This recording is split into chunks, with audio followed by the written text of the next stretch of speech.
जब एक शख्स लगभग 45 वर्ष के थे तब उनकी पत्नी का स्वर्गवास हो गया था।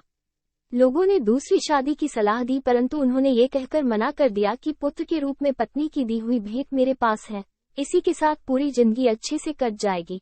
पुत्र जब वयस्क हुआ तो पूरा कारोबार पुत्र के हवाले कर दिया। स्वयं कभी अपने तो कभी दोस्तों के ऑफिस में बैठकर समय व्यतीत करने लगे।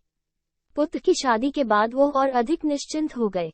पूरा घर उन्होंने अपनी बहू और बेटे को सुपुर्द कर दिया। पुत्र की शादी के लगभग 1 वर्ष बाद दोपहर में खाना खा रहे थे। पुत्र भी लंच करने ऑफिस से आ गया था और हाथ मुंह धोकर खाना खाने की तैयारी कर रहा था। उसने सुना कि पिताजी ने बहू से खाने के साथ दही मांगा और बहू ने जवाब दिया कि आज घर में दही उपलब्ध नहीं है। खाना खाकर पिताजी ऑफिस चले गए। थोड़ी देर बाद पुत्र अपनी पत्नी के साथ खाना खाने बैठा। खाने में प्याला भरा हुआ दही भी था। पुत्र ने कोई प्रतिक्रिया नहीं दी और खाना खाकर स्वयं भी ऑफिस चला गया। कुछ दिन बाद पुत्र ने अपने पिताजी से कहा, पापा आज आपको कोर्ट चलना है, आज आपका विवाह होने जा रहा है। पिता ने आश्चर्य से पुत्र की तरफ देखा और कहा, बेटा मुझे पत्नी की आवश्यकता नहीं है और मैं तुझे इतना स्नेह देता हूँ कि शायद तुझे भी माँ की जरूरत नहीं है, फिर दूसरा विवाह क्यों?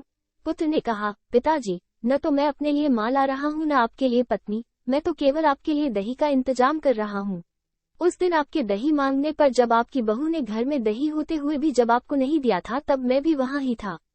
कल से मैं किराए के मकान में आपकी बहू के साथ रहूंगा तथा आपके ऑफिस में एक कर्मचारी की तरह वेतन लूंगा ताकि आपकी बहू को दही की कीमत का पता चले।